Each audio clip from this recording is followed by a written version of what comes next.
వైఎస్ఆర్సీపీ అధినేత జగన్మోహన్ రెడ్డికి speaker Ayyanna Patrudu bumper offer ఇచ్చారు.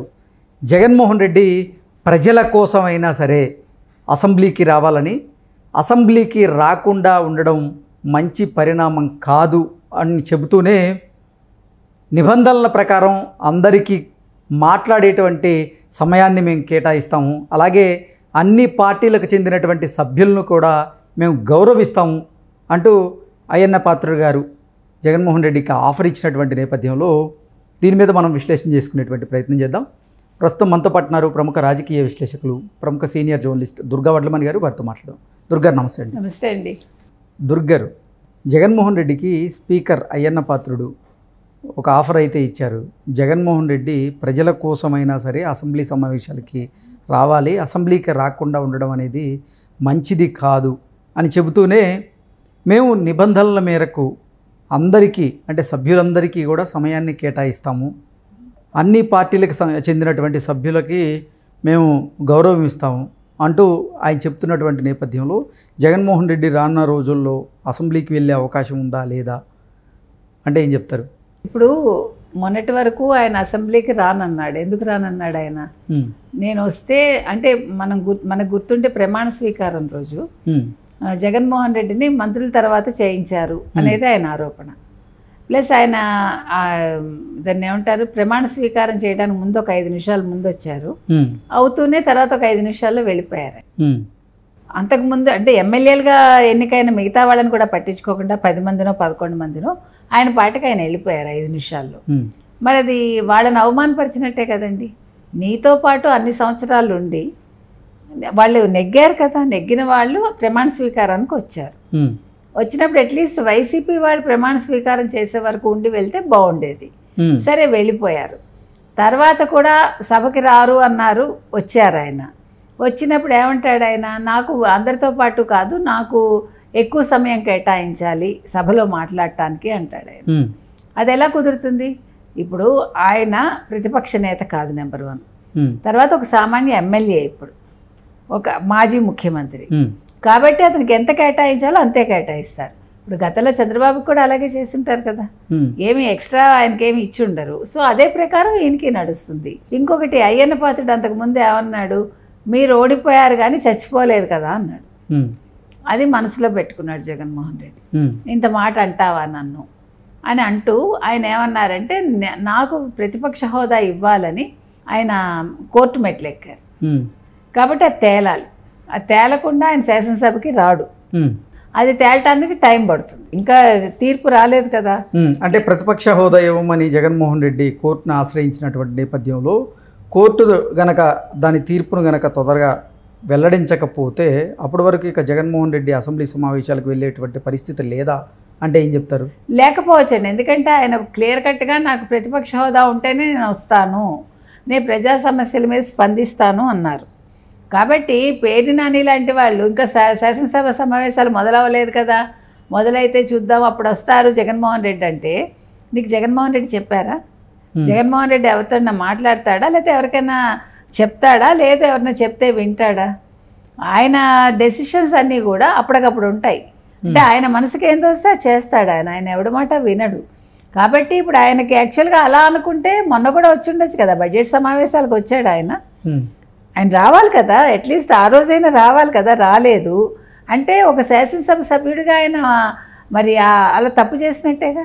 నిన్ను ప్రజలు ఎన్నుకున్నారు, ప్రజలు నీకు గౌరవం ఇచ్చారు, ఇచ్చి నేను ఎమ్మెల్యేగా ఎన్నుకున్నప్పుడు నువ్వు వచ్చి వాళ్ళ తరఫున వాదనలు వినిపించాలి కదా. అంటే వాదనలు అంటే నియోజకవర్గం తరఫున వాళ్ళకి ఏ సమస్యలు ఉన్నాయో చెప్పాలి కదా, అవేమీ చేయలేదు. మరి ఇప్పుడు ఫ్యూచర్లో వస్తామని ఎలా కలగంటారు ఎవరైనా? ఇప్పుడు పేర్ని నాని ఏమంటున్నాడు, శాసనసభ సమావేశాలు మొదలయ్యాయా, మొదలైనప్పుడు మాట్లాడదాము, మా నాయకుడు వస్తాడో రాడో మీరెలా చెప్తారు అంటున్నాడు. మీ నాయకుడు ఖచ్చితంగా చెప్పాడు కదా, నేను ప్రజల పక్షాన్ని మాట్లాడాలంటే నాకు ప్రతిపక్ష హోదా ఉండాలి అని చెప్పాడు కదా. అది చెప్పకుండా సరే కోర్టు కేసు ఆ తేలాక చూసుకుందాం, ఈలోగా నేను వస్తాను అని స్టేట్మెంట్ ఇచ్చాడు ఆయన. ఇవ్వలే కదండి. ఇప్పుడు ఆయన ఖచ్చితంగా ఉన్నాడు, నాకు ప్రతిపక్ష హోదా ఉండాలి, ప్రతిపక్ష హోదా ఉంటే క్యాబినెట్ ర్యాంక్ వస్తుంది, ఆయనకు కావాల్సింది అది. ఇప్పుడు ఒక పక్క సెక్యూరిటీ కావాలని కోర్టుకు వెళ్ళాడు, నాకు సెక్యూరిటీ లేదు కాబట్టి, సరైన సెక్యూరిటీ లేదు కాబట్టి నేను రానంటాడు. నాకు కారు సరిగా లేదు, మీరు ఇచ్చింది గవర్నమెంట్ ఇచ్చింది కాబట్టి నేను రానంటే. అంటే నిబంధనల మేరకు సభ్యులందరికీ మేము సరైనటువంటి సమయాన్ని కూడా కేటాయిస్తాము అంటూ అయ్యన్న పాత్రుడు గారు చెప్తున్నటువంటి నేపథ్యంలో కూడా జగన్మోహన్ రెడ్డి వచ్చేటువంటి పరిస్థితి ఉండదంటారా? అయితే అసలు అయ్యన్న పాత్రుడు అంటే భయం అండి జగన్కి. ఆయన అంతకుముందు కూడా అందుకే కదా రాడు, ఆయన నోరంటే అందరికీ భయం. కానీ స్పీకర్ అయ్యాక ఆయన నోరు అదుపులోనే ఉంది చెప్పాలంటే, ఆయన నోరు పడేసుకోవట్లా. కాకపోతే అయ్యన్న పాత్రుడు క్లియర్గా చెప్పాడు, రండి జగన్మోహన్ రెడ్డి గారు, మీరు ఒక శాసనసభ సభ్యులు, మీరు రావాలి, మీరు ఒక ఎమ్మెల్యే, పులివెందుల నియోజకవర్గం ప్రజలు మిమ్మల్ని ఎమ్మెల్యేగా ఎన్నుకున్నారు, మీరు వారి మాట గౌరవం ఇచ్చి మీరు రావాలి, మీరు ఒక మాజీ ముఖ్యమంత్రి, మీరు ఒక ఎమ్మెల్యే మాత్రమే ఇప్పుడు, అయినా కూడా మీకు ఇవ్వాల్సిన సమయం మీకు ఇస్తాం, అంటే చట్టపరంగా ఎంత ఇవ్వాలో అంత ఇస్తాం, కాబట్టి మీరు వచ్చి శాసనసభలో మీ వాణి వినిపించండి అంటున్నారు. మీరు ఏమి ఇబ్బంది పడద్దు, మీరు రండి, మీకు తగిన గౌరవం మేము ఇస్తాము, ప్రతి సభ్యుడికి గౌరవం ఇవ్వాల్సిన అవసరం అంటే ఆ బాధ్యత నా మీద ఉంది, ఒక స్పీకర్గా మీకు ఇవ్వాల్సిన గౌరవం మీకు ఇస్తాను, ఒక శాసనసభ సభ్యుడిగా మీకు ఇవ్వాల్సిన గౌరవం ఇస్తాము, ఒక మాజీ ముఖ్యమంత్రిగా మీకు ఇవ్వాల్సిన గౌరవం ఇస్తామని క్లియర్ కట్గా ఆయన చెప్తున్నాడు. మీరు వచ్చి శాసనసభ సమావేశాలకి హాజరవ్వండి అని అడుగుతున్నాడు ఆయన.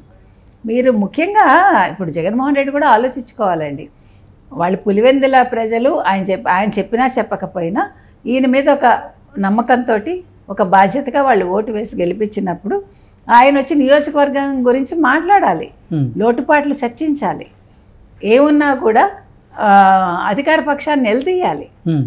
అతని బాధ్యత అది. బాధ్యత నుంచి తప్పించుకుంటానంటే ఎట్లా? కుదరదు కదా అది. అంటే నువ్వు రాజకీయాలకు పనికిరావనే కదా అర్థం.